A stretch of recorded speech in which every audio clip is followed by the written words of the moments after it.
Hello people, mwire cyangwa na museveni mwerereye ni Let's Talk kubigira kandi ni extreme the fun boy mbandi kumena gogo nko mubizi kiretse iyo habaye nyene akana gafatirwa canje ngafatirwa kamusanga ari wenyene gusa kishi tuba turi babiri so ndamuramutse gogo muzi neza Sawa nawe sawa ego muzi neza ndashima akomeye ego turamukize nawe mwese muko baratwumviriza ikiganiro cyakindi nyene shaka kuduza ijwi Tasariye nuko muranyumva kandi dufite amamiko so ambwiye ngo ningerageze nduzijwi nizera neza ko mumeze neza umwe wese ahari ivyo arimo byose nizera neza ko muri amahoro twe turakomeye muri BI nica kiganiro nyene ni Let's Talk aho tugerageza kuza turababwira amakuru amwe mu makuru indwi nini antwi imisi indwi aba ari myinshi cyane rero kugira ngo dushobore kuza turaselektiona amakuru tukavuga tuti ibenye n'icyo dushaka kuvuga mu ruko twebwe abari twahisemo hama tukaza kugira ico tubivuze ko ngaha muri Let's Talk so mube kumwe natwe rero hama tutangure tugiye ku nkuru tuhera mu vyo mu Burundi tukavuga hari le 9 tariki 9 zo ku kwezi nyene aho abakenguza amateka bariko barabaza abashikiranganje hari umushikiranganje w'amagara y'abantu novuga ko tuze kuri iki cy'umushikiranganje w'amagara y'abantu kubera ari byo twateguye ko tubabaza ko nubwo bari abashikiranganje babiri niyo mpamvu tuzanye w'amagara y'abantu kubera nico twiyumviriye yuko cyofasha cyane abantu cyane cyane abakobwa kubera itegeko ryasabwe ko gishika mu ngiro soma nk'ibigo ni itegeko basabye ko gishika mu ngiro kugira ngo nibiga abigeme batwaye inda z'indaro batavuze basi babana mu kuvuga bagiye kwa muganga kwibaruka bazutegeza kuri amahera ubundi niko vyari bisanzwe bimeze je niko nani ndabizi ugiye kwibaruka mu bitaro vya leta ugiye utatwaye extrait d'acte de naissance guhera ngira ngo muri mu mpera za 2017 canke muri 2018 ugiye utatwaye extrait d'acte de mariage plutôt ntibakwakira ubwo ubyare 100% bambe ubyare ku muntu kujya nyene hanyuma ikindi kigira kandi ariko bavuze ko ari itegeko rigomba kuja mu mavuriro yose ni ibintu byari bisanzwe bihari none nibanze bari bakora amakosa so nimba barinze bavuga bati itegeko rikwiye kubaho urumva ko ritaririha tuko turacanga abantu pa donc ivyo tuko turavuga nuko umwigeme yatwaye inda atari marié bisaba neza yuko azana kugira ngo bakwakire kwa muganga no kwerekana kugira ngo murabizi ko ari ingingo yashizweho n'uwahoze ari umukuru w'igihugu Petero Nkurunziza yo kuvyara ku buntu kwibaruka ku buntu rero kugira ngo kera umuntu wari wese naco bara nga mu nyuma baratangura baravuga bati kugira ngo dushobore kukwakira wategezwe kuba ufise karanga muntu hanyuma ukongera ukaba ufise extrait d'acte de mariage igipapuro cemeza yuko wagize ubugeni rero mu gihe utagifise ico gipapuro cemeza ko wagize ubugeni wacu usanga uri kurari hasi 100% rero muri ico gihe peut-être hariho ibitaro bitabikora mugabo je byo nanimaze kubona hariho ibitaro bimwe bakira abantu gutyo nyene ariko nizera yuko henshi bapfa kubakira rero icyo tegeko riko rirasabwa nuko abantu bo kwakirwa ari uko bavuze ivyo rero byuko bategezwa kuvuga uwo bateye inda none bazobivugira kwa muganga kuko kwa muganga naco bakubata mega barabibaza ndivyo gutangiza nagiye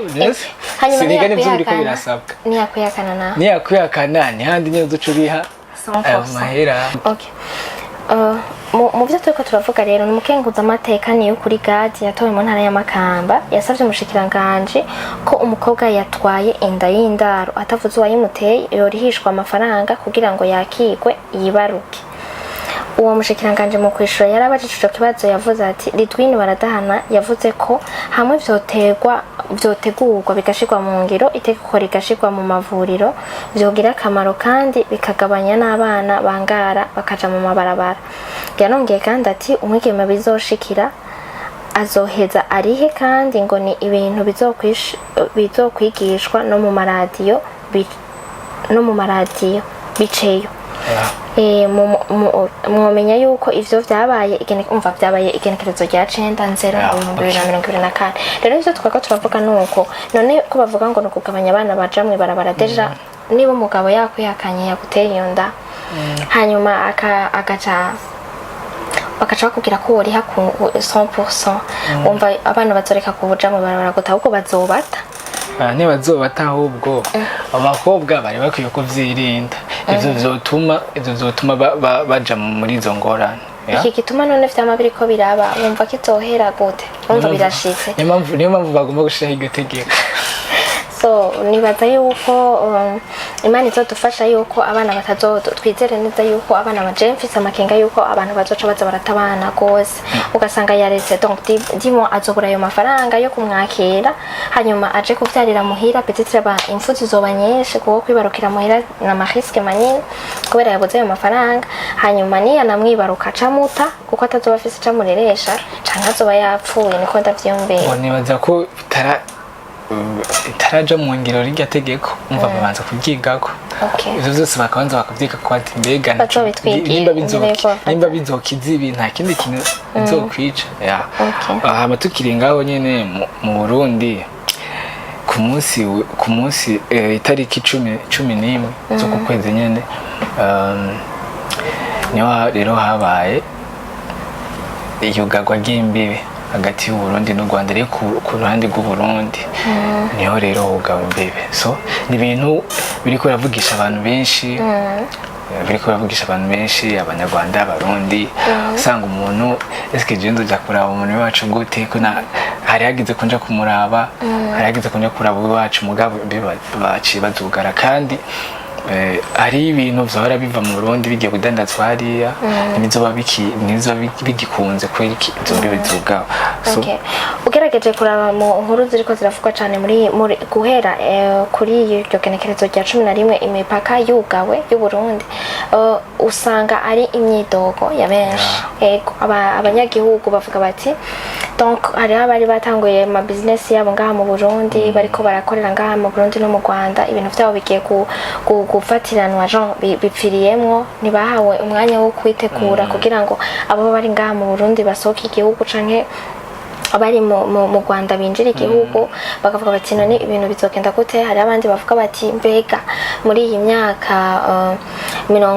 kuva mu 2015 gushika mu mwaka wa 2022 twari twatanguye kumenyera vyari byose kugenda neza kubera murazi yuko umupaka wari wugawe kuva mu 2005 gushika mu 2022, kuko ari imyaka yababa wavuze 2005 wavuze 2005 ni 2015 2015 niho imipaka yugawe, hanyuma isubira kugurwa muri 2022. urumva imyaka y'abantu, kandi abantu bavuga bati umuntu utabona uwiwanyu utagira ntituzobigenza gute, hanyuma bakavuga bati ugasanga nyene nk'umuntu wari umukumbuye aragize kugenda kumuraba. Bon turetse n'ivyo bavuga bati izo ngingo kenshi zifata abantu bafise uburyo buciriritse, kubera yuko kuri airport bafise amafaranga bakuma bagenda, imbibe zo mu kirere ntazo bugara. Rero bakavuga bati izo ngingo ziko zicinyiza twebwe abantu bato. Rero bon twizere yuko ico kintu kitazomara umwanya munini, abategetsi bazomenya ingene babigenza, hanyuma bakaraba inyungu za twese, inyungu z'abanyagihugu, inyungu z'abazi wacu, bataba ngaha mu Burundi, kugira ngo bishobore kugira gutorerwa inyishu. Ariko mu bisanzwe nubwo babisaba nuko hariho ikintu u Burundi bukeneye ku Rwanda ko bwokora, hama imbibe zikugururwa. So nuko nibaza ko bimeze hari izo banza kuvugana. Nibaza yuko bose bafise ivyo bavugana, kubera uravye mu byo twasomye uko twabisomye byo dukesha ikinyamakuru twabisomye ko ikinyamakuru BBC baravuga yuko u Rwanda rwo ruvuga yuko rwabiboneye mu binyamakuru nabo. Rero so ntituzi exactement impamvu abategetsi iyo banenze bafata ingingo nuko baba bavyitacariye, baba babiravye. Esperons twe gusa twe nk'abanyagihugu basanzwe dusaba yuko bogerageza ibintu bikagenda neza, dimwe batorere inyishu ivyo bibazo bihanze ivyo bihugu, hanyuma twebwe abanyagihugu bato ntituhahombere, twamerererwe nabi. Ama tukiri ngaha nyene mu Burundi, uruzi rusizi rurageramiye abantu bo mu Gatumba, kandi nkuko mubona turacari mu gihe c'imvura mu rushana turacari oya ego urushana rugira rutangure oya turashika mu rushana urushana rutangura muri avril urushana wena vyuzi donc agatasi ni gukenda agatasi karatandukanye n'urushana yego agatasi urushana hamwe n'ici n'impeshi hamwe n'ici yego impeshi ni gihe haba hari imiyaga myinshi ibihe bine bigize igihugu cacu donc amaklima rero ubu twebwe turacari mu gatasi urushana rutangura muri avril ni handi hagwa imvura imwe bita ngo nzomunoza igwa idahita igumizako ariko agatasi ni hajya imvura iba yatasuye hanyuma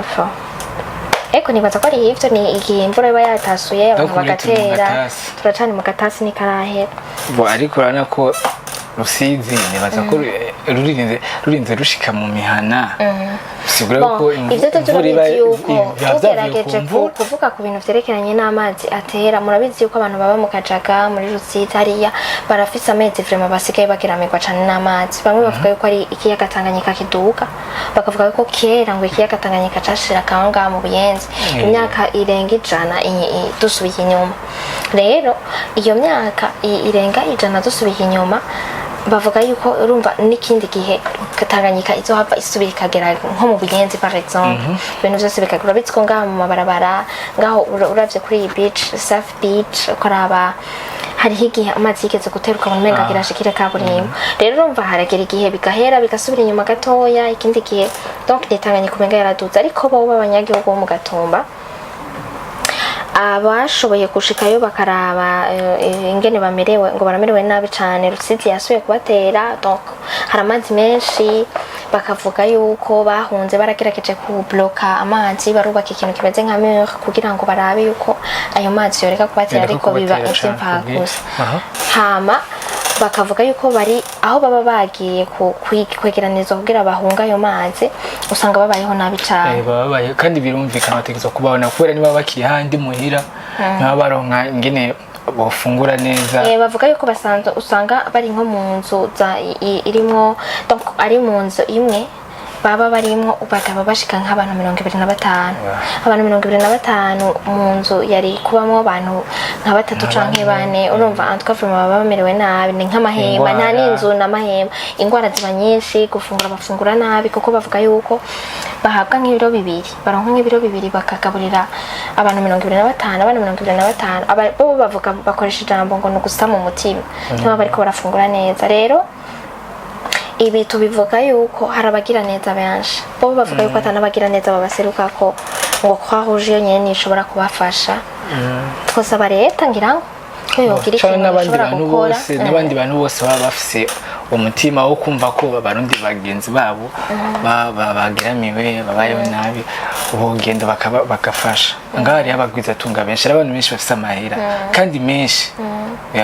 antwa nibaza ko ikintu cyose cofashwa coshobora kubafasha imiti ifungurwa ibyambagwa niba ufise ahantu hanini yo ushobora kubegeraniriza donc ushobora kubatiza ubashiramo je nibaza vraiment yuko atakintu ni umuntu wese afise umutima wo gufasha vraiment yogira ica bafashije sibo bonyene mugabo urumva ni ibintu biba umuntu atateguye ni ibintu biba gutegwa n'amazi n'intambara mu kindi nta witwara ntumwitwarira pole sana kuri bo hanyuma uzobishobora zogira icakoze bo ama tuvuye ku makuru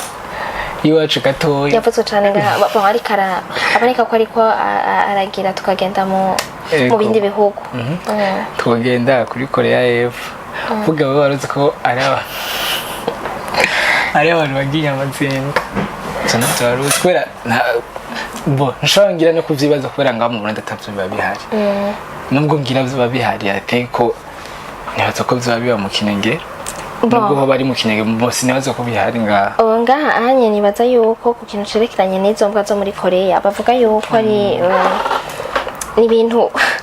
muri Korea mu bisanzwe abantu bari yo bazatubwira si réellement nivyo ni Korea y'Epfo bavuga yuko aho kuwa cenda ku munsi donc igenekerezo rya 9 uku kwezi kwa mbere mu 2024 Korea y'Epfo yemeje itegeko rishasha rifise intumbero yo guhagarika ibagwa n'igurishwa ry'inyama y'imbwa kuva mu 2027 iri tegeko rifise intumbero yo gukuraho umugigwa wo kurya inyama y'imbwa umaze imyaka irenga ibinjana.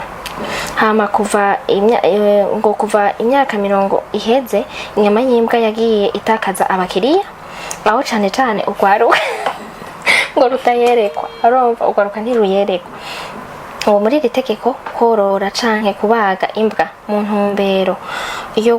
kuyirya bizoba bibujijwe, co kimwe no kugurisha inyama y'imbwa. Abazobirengako bashobora no gupfungwa bakazokatirwa imyaka. Donc abazofatwa bariko barabaga imbwa bashobora guhanishwa umunyororo wo gushika ku myaka 3, ngo mu gihe abazokorora imbwa kugira bazozirye inyama canke bazofatwa bariko bagurisha inyama zayo bashobora kuzohanishwa umunyororo wo gushika ku myaka 2. Donc bavuga tubikesha ikinyamakuru BBC. Iri tegeko rero rishasha rumva rizotangura gushikwa mu ngiro mu kiringo c'imyaka 3 iza, ngo kugira ngo bahe umwanya aborozi bazo n'amazu agurisha imfungurwa. None ntuvyumva ingene bavuga yuko bariko baragerageza rizotangura gushikwa mu ngiro, babahaye imyaka 3 kugira ngo bahe umwanya aborozi aborozi bazo n'amazu agurisha ifungurwa wo kurondera ubundi buzi, urumva, kugira barondera ubundi buzi n'ubundi buryo bwo kuronka ikibatunga. Wowe none niba wari ufise business yo kutunga imbwa, da mu Burundi dufite amabushe y'inka, bahaga inka, bahaga imene. Imyaka 3 ni myinshi, bari kubasa imyaka 2. Ndiko ndebera ngo mu Burundi ko cyari akabare kitwa ngo kumene kumbwa. Bon, urumva ni ibintu vyari bisanzwe bihari, urumva bikorwa. Uri kuragerageza ukimvira imbwa ziribwa gutwe nga mu Burundi umenga nikizirana n'akanyamakoze s'akanyama. Nikizira mu bisanzwe kandi n'akanyamakoze s'akanyama. Hari ibikoko bitagenewe. Mugabo urumva basi omwe bahaye umwanya aborozi bazo kugira ngo bazorondere ikintu kizoba kirabatunga mu gihe iyo business yabo barakreya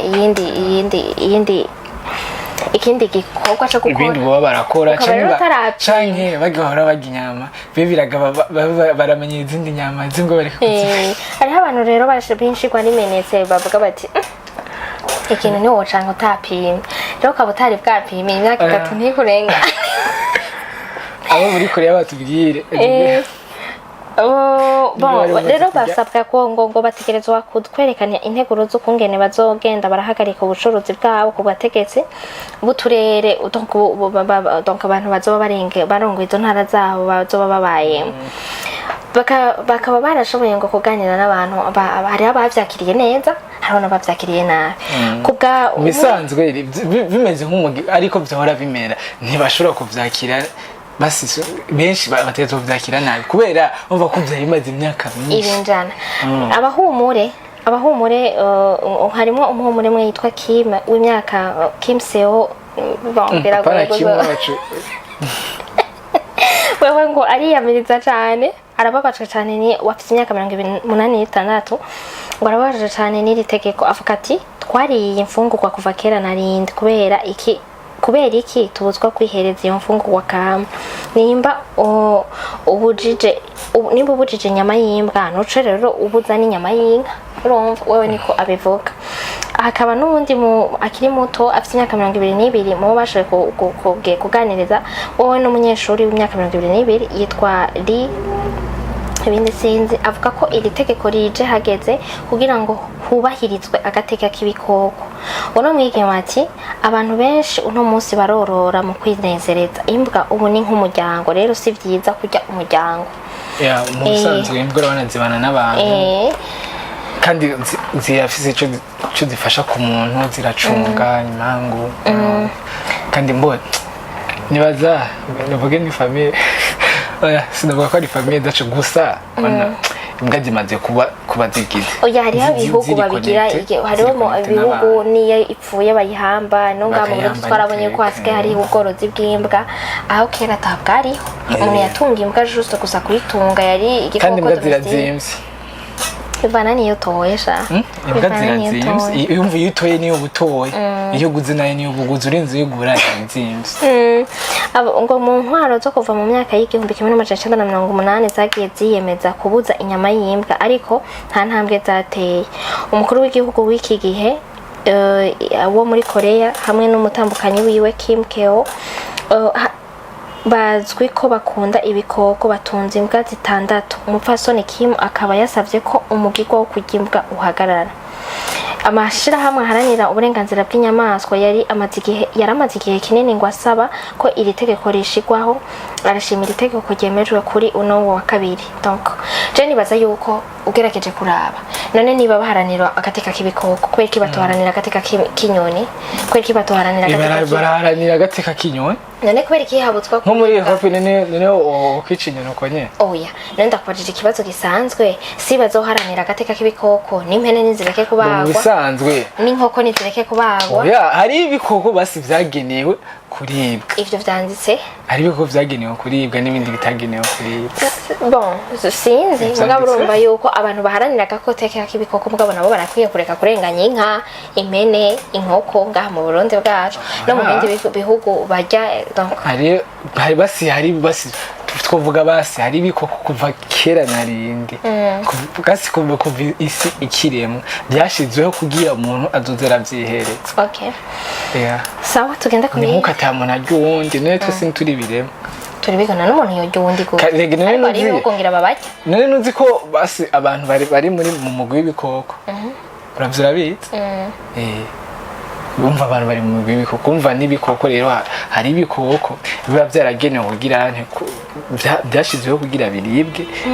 n'ibindi bitashizweho kugira biribwe. Nk'ubu none wocugenda gufata no musibo duhagarikira kugira wocugenda gufata nk'inkende. Reka none ntubona ko iyo bitera bija umunsi we bazoza bavuge bati inka ntizisubire kuribwa. Wocufata inkende ngo ugiye kubaga. Okay,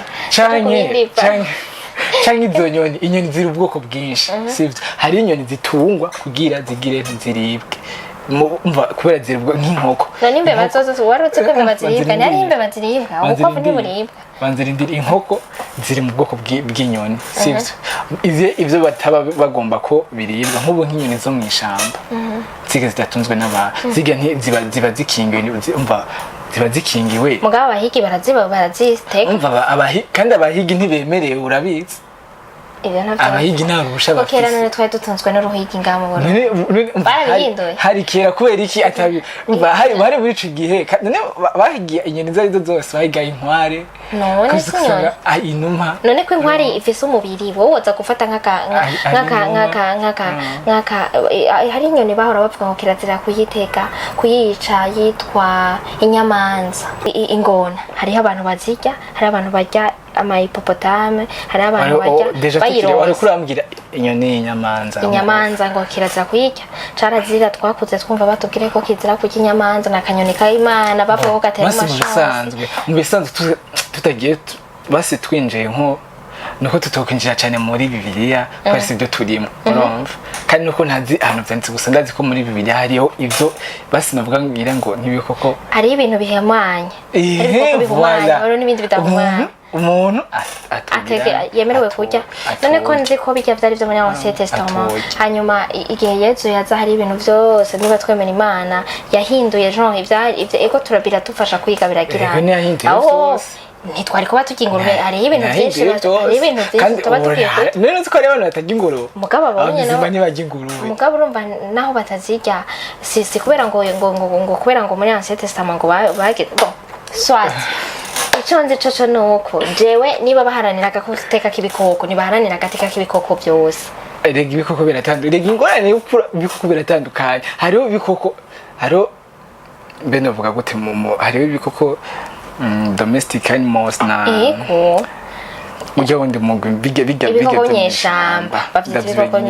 ndavuga nyine bavita mu Congereza. Urumva rero ivyo bikoko biratandukanye. Hariho les animaux sauvages, hariho na les animaux domestiques mu Gifaransa mu Congereza navyonze. Urumva nivyo nyene ni kuvuga yuko bigare hariho mu vyo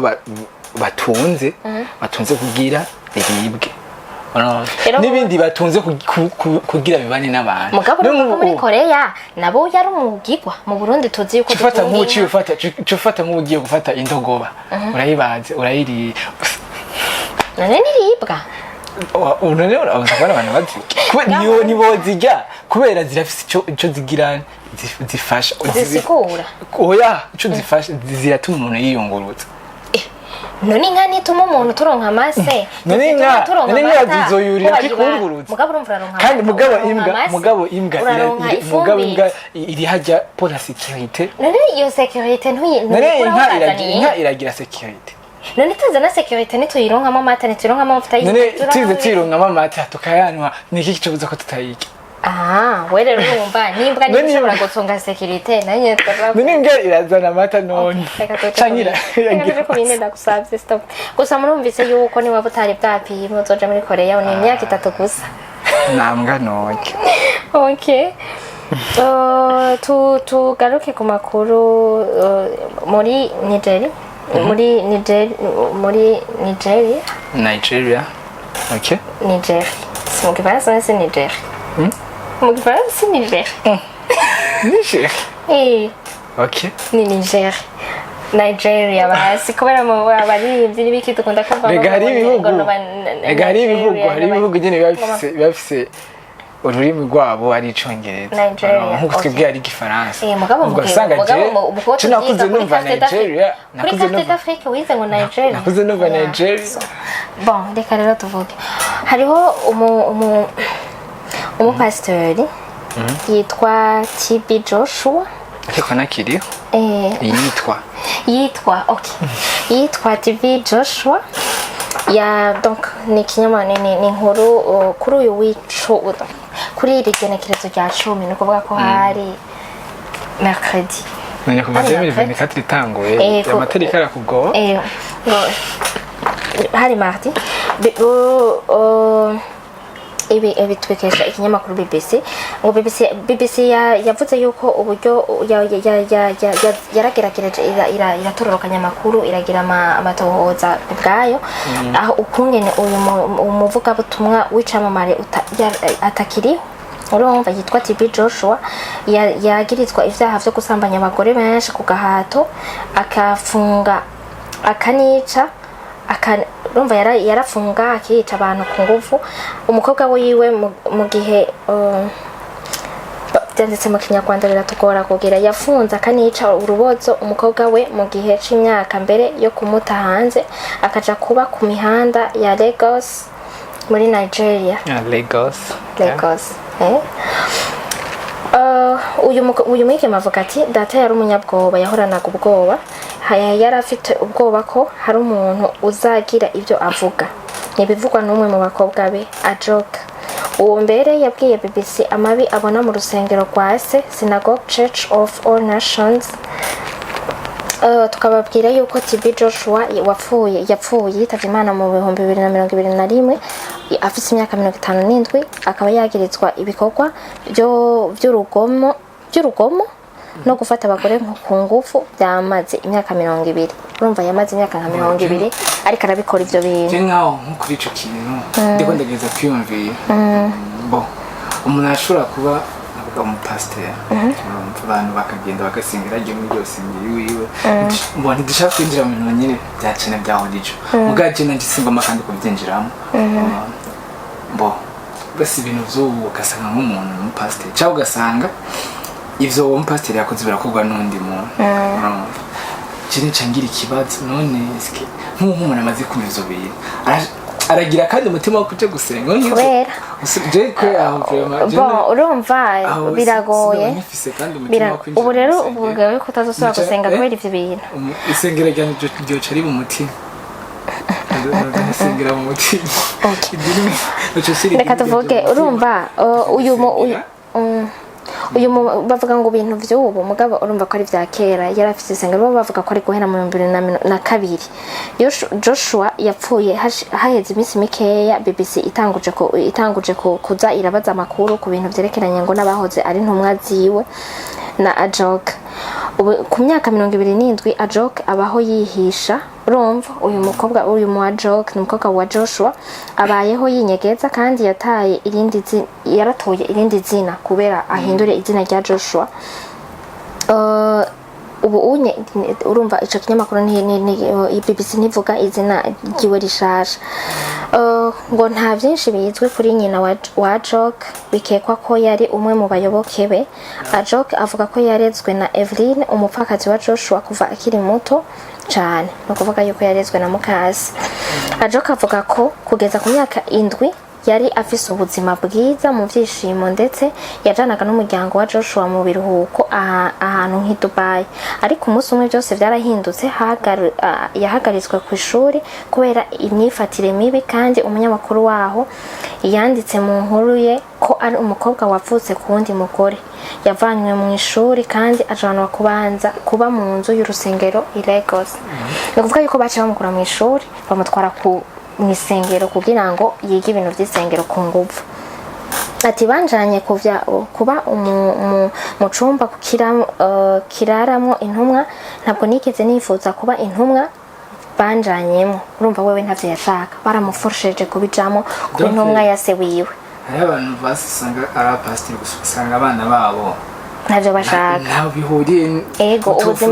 ubuzima ashaka kubamwo ntaho bihuriye no kuba umwana w'umupasteur. Mbaye umwana w'umupasteur sicona bapfa buryo ubuzima bwiwe, kubera umwana ni decide, ntabwo ari umuvya decide ko ni wabazi. Gusa igikuru no kubaha Imana tu. Yego. Peu importe ko nakaba umupasteur ngo ni papa wacu mama wawe, ntabwo igikuru no kubaha Imana. Hanyuma ibindi byawe ukavyikorera wongera se ati Imana je ndagusavye ibintu ndiko ndakora ubishire mu kuboko kwawe, ugasaba Imana imbabazi mu vyo wakoze. So nabi ngo intumwa bari itsinda. Donc urumva muri ibi bintu bavuga neza ni byinshi, ntabyo twasoma byose ngo duheze. Gusa baravuga yuko uyu mukobwa yaravyanse byose, babugaranira ahantu bari bafise inzu babugaraniramwo, bakaja muri ibintu byo gusenga, bari abo mu micengo bitandukanye by'isi. Benshi bamaze aho, urumva hariho n'abamaraho imyaka ngo irenga 10, bashikana imyaka 10 bari ngaho hantu. Ngo babagaho ku mategeko akomeye, babuzwaga gusinzira igihe kirenze amasaha 4, gukoresha telefone cyangwa email bwite ntivyabaho, kandi bagahatirirwa kwita TB Joshua Daddy, ngo bamutekereza kumwita Daddy.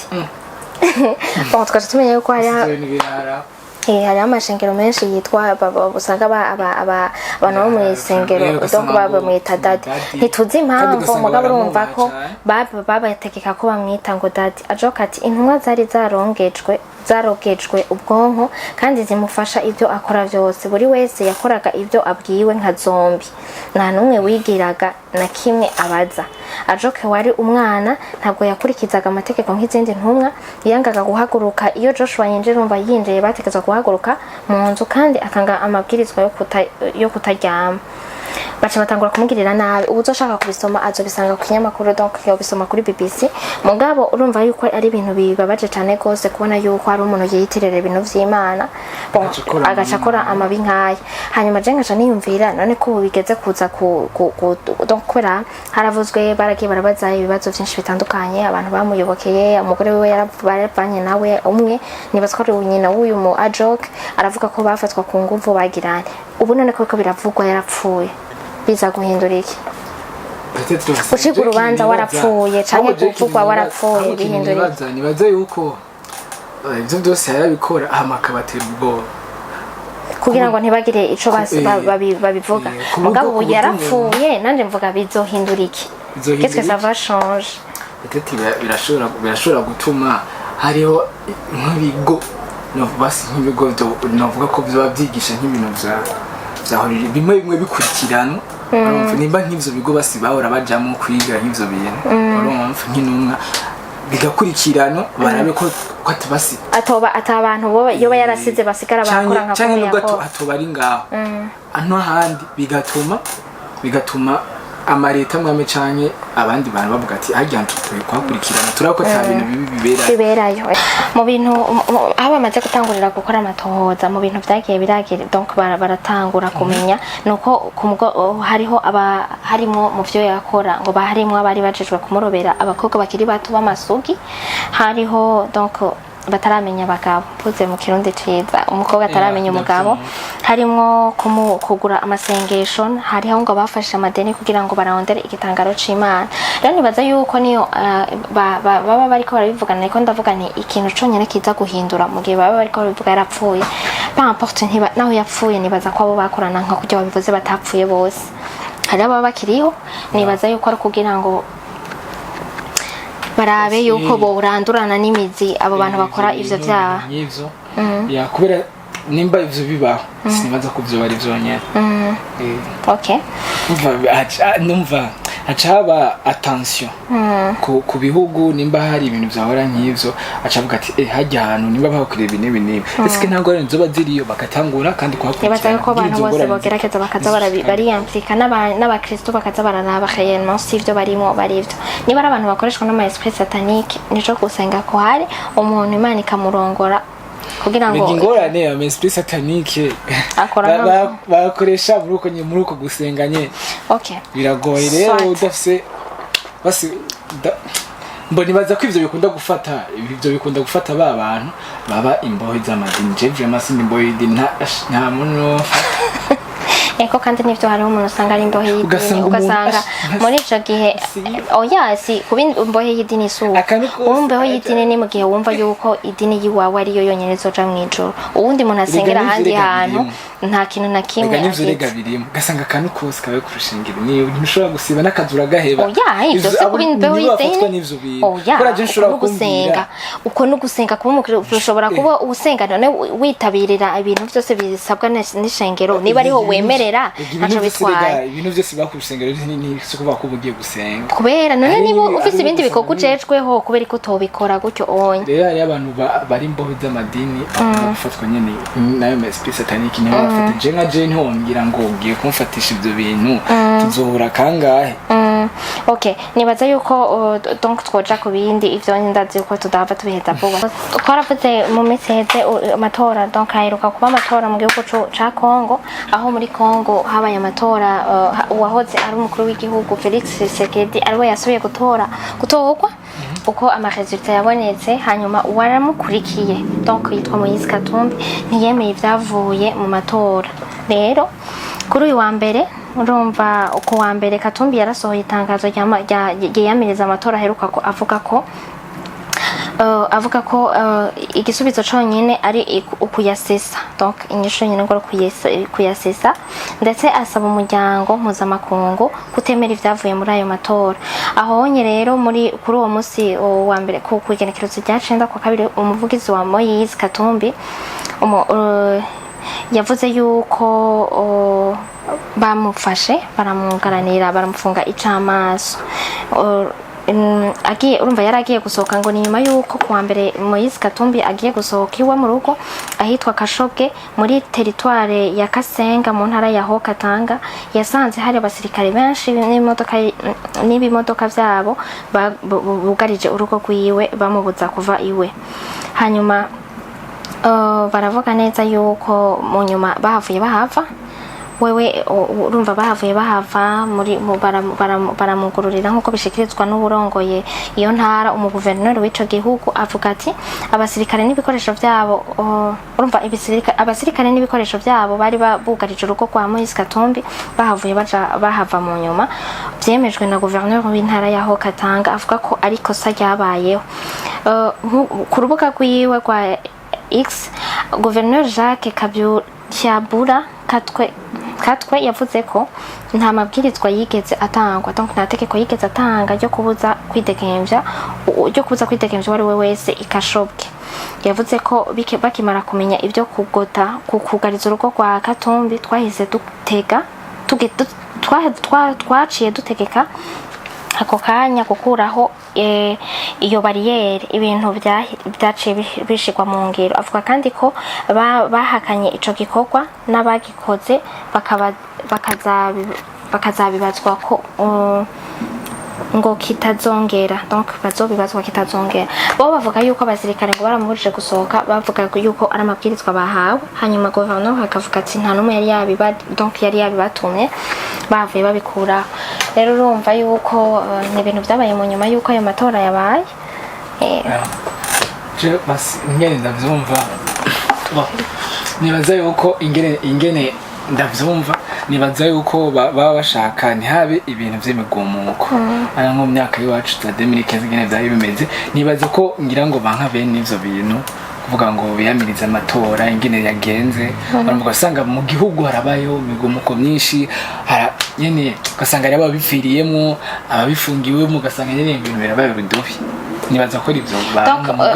ico twavuga nuko ngo mu nyuma yuko abanyagihugu donc abamuyoboka abamwemera abamutoye peut-être umuntu wese abafise abamufanana nka kujya ko ari ivyo n'ibiki abamufana abamukunda nabari bamutoye bamaze kumenya ivyabaye ngo baciye baza kuzurana ku rugo rwiwe donc baza kwifatikanya nawe niko vyagenze so reka tuve kuri ayo makuru donc uzoba bikeneye arashobora kubisoma ku kinyamakuru twabikuyeko eko turazi source ni BBC ego rero tugiye ku makuru muri entertainment amakuru ariko aravugwa ngaha mu Burundi entertainment tuhera kuri makuru y'abicanke meza nibaza yose donc tuhere kuki y'abicanke meza duhere kuri meza okay foka rero Harvest Smith nkuko mubize umukozi n'umuinfluencer yarakwije abantu bijana bamukurikirana yaronse Silver Award ya YouTube Silver Creator Award ni kuvuga yuko je mbambona nyene ari karakora atari byo ndi mu majambo munyene muri ivyo bari karakora okay jewe kuri jewe ico novuga igituma ngira ngo twoshobora kuvuga kuri iki kintu burya anye umuntu atabizi atarakora kuri ibintu vy'amaceno canke iki ntashobora gutahura quel point 100,000 ari ikintu kigoye kugira ngo ukwize 100,000 personnes bisaba gukora bisaba inguvu nyinshi bisaba vraiment kwitanga cyane rero bisaba n'amahera menshi kora uravye Harvest Smith binakora bija kuri YouTube yamutwara ubuke ego rero c'est general ko ndavuga c'est pas seulement kubera we ndiko ndavuga kugira ngo umuntu atahura ku gashimwe ko niba YouTube yarategekanije kugaba nuko izi vraiment ko ari ikintu kiba kigoye kuronka abantu ibihumbi 100 bagukurikirana kuri chaîne yawe ni benshi cyane 100 igihumbi ibihumbi 10,000 donc ni ibintu byinshi ego rero yarakoze cyane Harvest Smith ugerageje kumviriza n'ibiganiro akunda gutanga aravuga ati Jess nigeze mbanga yakazi je ibintu byose donc arivugira no mukozi akora icyo cyo cyose ntagaya ntagirana ubu rero Imana ishimwe yashitse peut-être azokweza no miliyoni na 2 millions na 3 millions n'abandi barenga rero turamukeje cyane ego hanyuma yandi makuru n'amakuru yerekeranye na ni mabi yo yongera ngo ni mabi nuko atavyemeza ibintu turaronka kuri ko biramuvugwa ko canke atamakuru menshi tubifise ko gusa umuntu wa Berry Chris ndazi nta muntu matamuzi murakurikirana izo umuziki umuntu akunda ibintu by'umuziki abantu bakunda ibintu by'umuziki nta muntu atazi Berry Chris hari abashavura ko Berry Chris hari abagiye ko Berry Chris kwara umuntu deja naragutwenza urashaka kubura wumvije n'abaje bari karavuga je nambari miliyoni 30 gace twenga uravye gusa n'umugabo ati none abari nkuru abari ububeshi canke bibari ivyo oya nabwo bibari ivyo niko akundi nyine umuntu bavuga ati je ngo bamenye muri ubu buryo okay donc we azwi rero cyane ku bintu vyerekeranye no kwambara sivyo none nta muntu batamuzi akurikirana muziki so reka tubwire rero ko tutuke ku nkuru ya vrai bon yiwe hariko havugwa cyane yuko unyari mu mpimba yagirizwe gufata ku nguvu genre violence yararanye ngumwana w'imyaka 13 entre 13 ans 14 ans gufata ku nguvu no gufata ku nguvu koko no si viol hari ubu wowe tugendana no urabizi ugendana n'umwana wa 12 ans canke 13 ans ukacuvuga ko utafashe ku nguvu umwana wa 12 ans arafise ubwenge bungana n'ubwi wawe ku buryo wo murarana bajya abana b'uburega basigaye batiko so nta makuru arenze tubifise ko iconze coco nuko bavuga yuko ngo umushikiriza amanza utongo umuburanisha ngo yavuze yuko atakireko kimwagira mugabo arafunzwe rero tukiyumvira ati none gute umuntu yoba atacamwagiriye hanyuma akabafunzwe hanyuma akongera ngo akavuga yuko aho yaragiye bo aho apfungiwe n'ababikurikiranye bavuga yuko uwo mwigeme mu bisanzwe habaye ibintu nk'ivyo ngo umwigeme arapimwa bakaraba réellement si hariho violence yabaye canke bakanamuzana ivyo byose ngo nta vyabaye rero akavuga yuko ari kararenganywa twebwe nta makuru arenze tubifise ko petetse mu ndwiza canke mu uko tuzogana turabimenya tuzobivuga ni za bindi bica ku mbuga gusa igihari coco arafunzwe yagirizwe jewe mugabo ico nshaka kuvuga ko kuri ivyo abana bo vraiment bakura n'ingoga sinzi ko ari amakirimo yahindutse sinzi ko ari uko byagenze gute mwe mwabahungu mwe mutwumviriza basaza bacu bagenzi bacu sinzi ngene twobivuga gerageza muze murafiza attention s'il vous plaît gerageza ibintu bitwinjiriza non seulement ivyo onye urumva umuntu wese arakeneye disa arakeneye biraguhengombesha imyaka 30 canke 25 ni wowe n'uzi imyaka 30 ugaraniwe hanze uvayo wa mugambi 2060 waranarenganye imyaka umaze kubaho yonyene teja nta nivyo uranabamwo ivyo bintu hanyuma ugacuza donc iyo myaka nta niyo uraba ugacuva yo warabaye umutama atanicu urimarira atanicu uzopfa wimariye wewe siko ubuzima bwawe vraiment uzoba wabujijije umuntu washobora kugendana n'uwo mungana canke woshobora kumenya ukava niba umukunda kayelma kuko utomurindira ukamurindira sinda bivuze ngo twanda mwagiriza mugabo mvugani esko abantu babikora nubwo bitoba ari byo gusabira abantu birabaho ninde abantu babikora rero bakamenya ati amenye risque vraiment kandi nazona mugora wowe gute umwana nibuze ko yambaye perini yambaye perike cyangwa kirana abana banyu uzomushira ko kubaganiriza ati kijya kintu reka barabaganiriza umuvyeyi akurikirana umwana wiwe nahanye nabigenza urazi caca akora aca agenda gufungisha ko birababaje none kubera iki agenda kumufungisha baramaze kumono rega nubwo amufungisha umwana bayaramaze kononekana none ndakubaza ikibazo kimwe none ukagira ngo none bice bigenda gute reka n'ibintu bavyategura umuvyeyi arabikora ikibi kiba caramaze kuba rero mugabo vraiment ni basipoze yuko ari bashiki babo basipoze ko nabo bazoronka abana babo peut-être niba uwo uri kuragira uko un jour nawe uzoronka umwana w'umwigeme peut-être nabo bazomufata nk'uko est-ce que bizokuryohera est-ce que vraiment bizokuryohera canke n'ibintu uzogira rero vraiment fais gaffe à vous ni nawe urimo nawe urimo mumbwira ntuze wigirire nabi sinzoha turimo gusa jewe sindi muri ntabwo noja kurondera umuntu nduta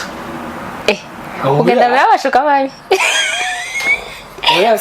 sinashitse kuvuga nuruvutse kutagendana n'uruta jere sindi muri abo bakora ivyo bintu umwe basotungana okay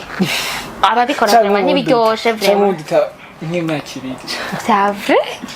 iyo nkuru tuzokorera ko yone bose tukore ukuru imyaka ibiri n'ibisanzwe Pasteur dukora inkuru ya nyuma ndahageze ndagusaba muri Nigeria